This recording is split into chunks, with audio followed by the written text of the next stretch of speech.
Hello, this is Pastor Madeline, and I'm here with chapter 15 and 16 on the Parents' Battle Plan, how to pray for your prodigals. And today we're going to talk about some parenting tricks that sometimes backfire on us.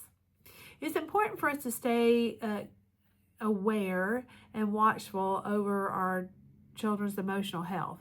Now, teens and preteens are very emotional anyway. They have lots of things going on in their life, lots of hormonal changes and stuff that are happening. So you need to expect those sorts of changes, but we're looking for prolonged changes, like a prolonged sadness or depression, things that don't go away, that they don't kind of snap back out of, or even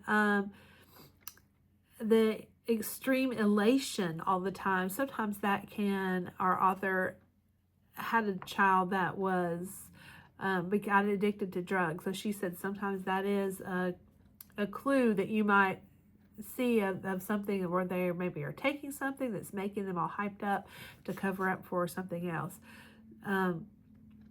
So just be aware and keep up the conversation, but don't keep up accusations. So it's like, have conversations but not accusations with your kids, because if you accuse them of something before they've even done it, or even they're doing something, it's going to cause them to pull back or to be offensive or to rebel against it. They're not going to trust you. So you need to have loving conversations with your kids about things that are hurting them, and transparent about your own issues and times when maybe you have felt these ways as well. My kids hated when the first thing that I asked them when they got in the car was, "How was your day? Who did you talk to? What did you have for lunch?" It's like they were being, like they were sitting in a room with the big bright light on them, grilling them for information. And so they just hated it. So I tried to change and re-engage in different ways, like maybe talking about something neutral, like a funny thing that I heard that day, or something that happened to me. Or sometimes we just said nothing in the car because they needed time to decompress.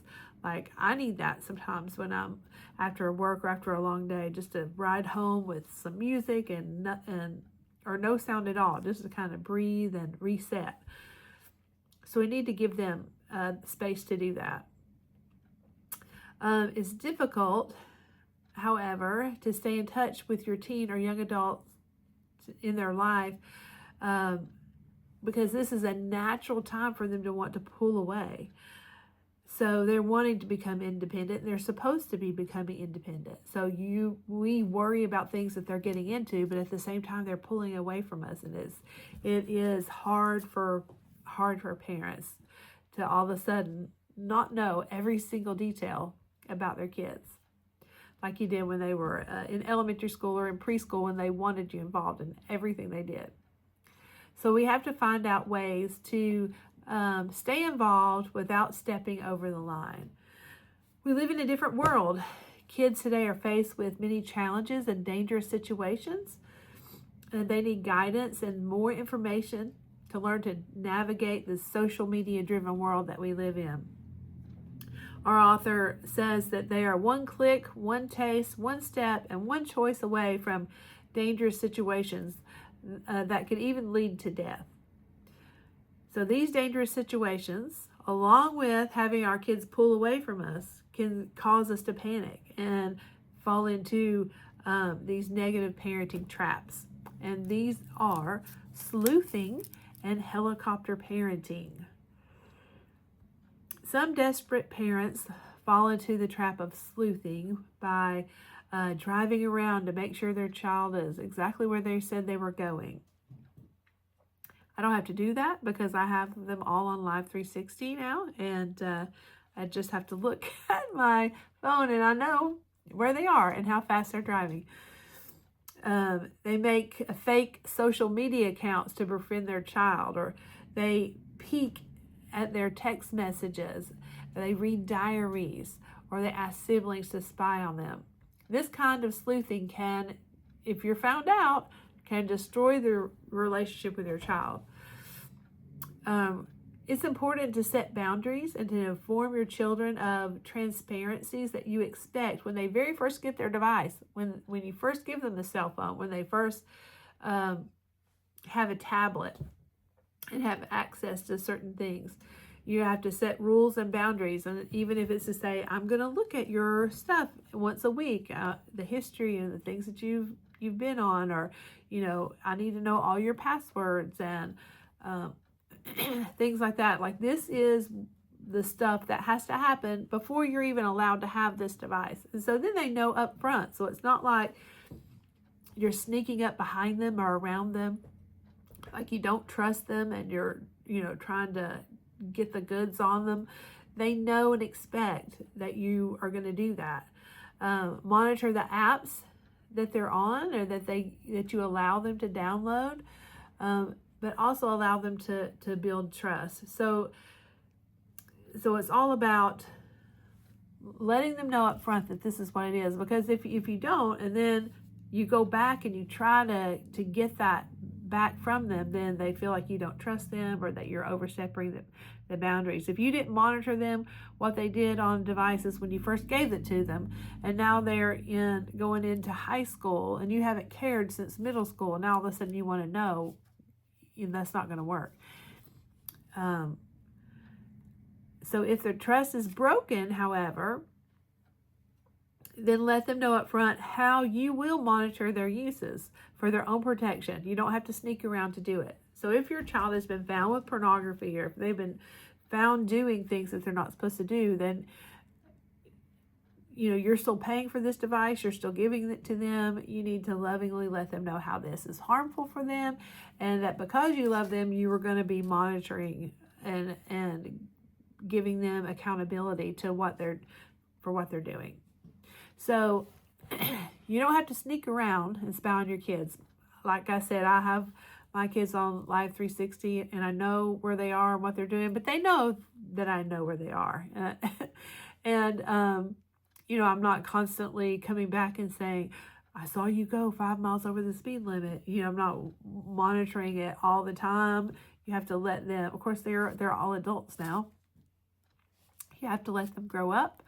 And so give them the information up front and ahead of time, so that is an agreement between the two of you, or your whole family, you and your husband and your children. And then you don't have to betray their trust by sneaking around and trying to find out information. All right, helicopter parents. Helicopter parents hover and swoop down to protect.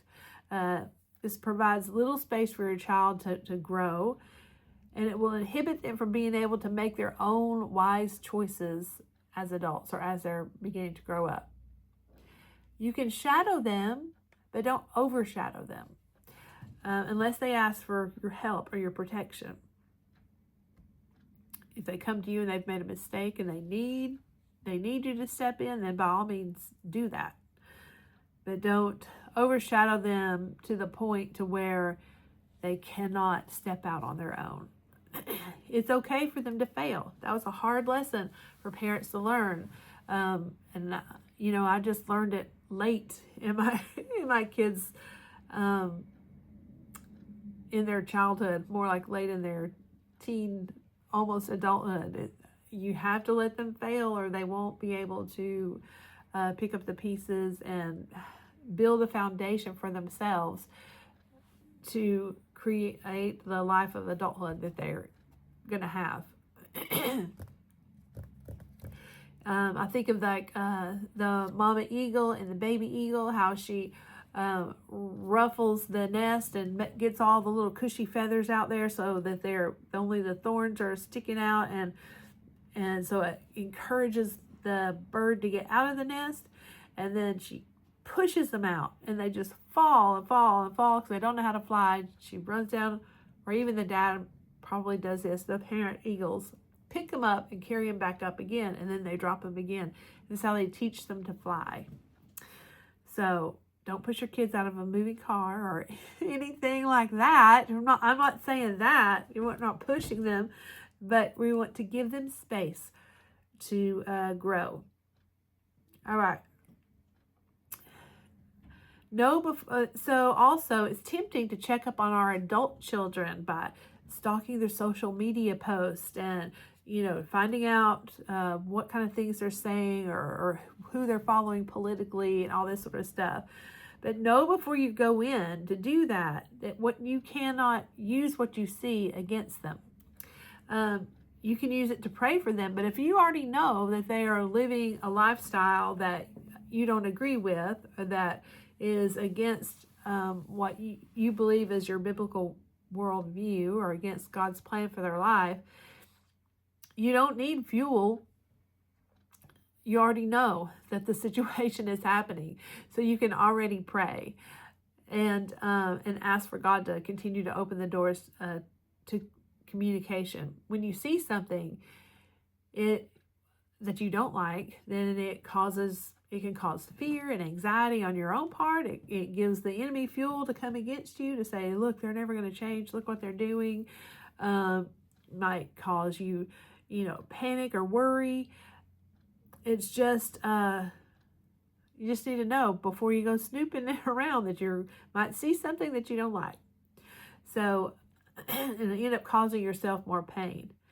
So if your child is still in your home, discuss the boundaries and how to use social media, how to use these things, and don't wait until it's time for them to step into it. Don't wait to talk about the kind of person that you should date right before they're about to, when they're 16, or you're going to let them go on a date, whatever age that you have picked.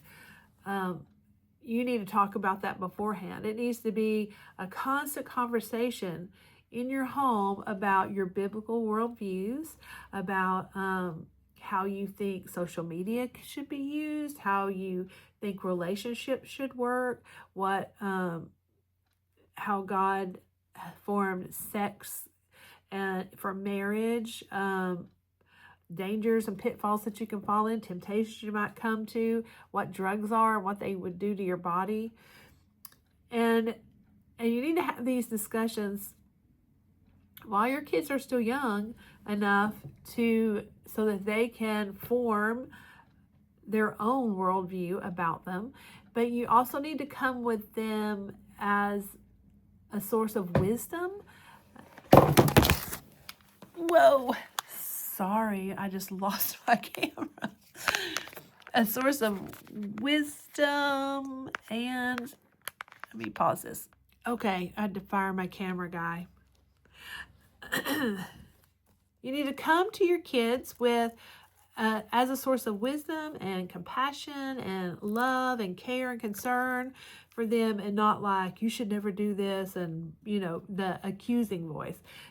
We all have enough accusing voices in our mind with the enemy without having more added to that. So speak to them the way you think that God would speak to you. Discuss your rules, your beliefs, and your expectations. Talk about helping them set healthy boundaries and how to view these things from a biblical worldview before they're old enough to participate. I already talked about that. All right. This is the one other thing. The last thing is about gossip and tattling. If your child has had a moral failure or a struggle with rebellion, it is very stressful on the whole family. Unfortunately, in addition to our own stress,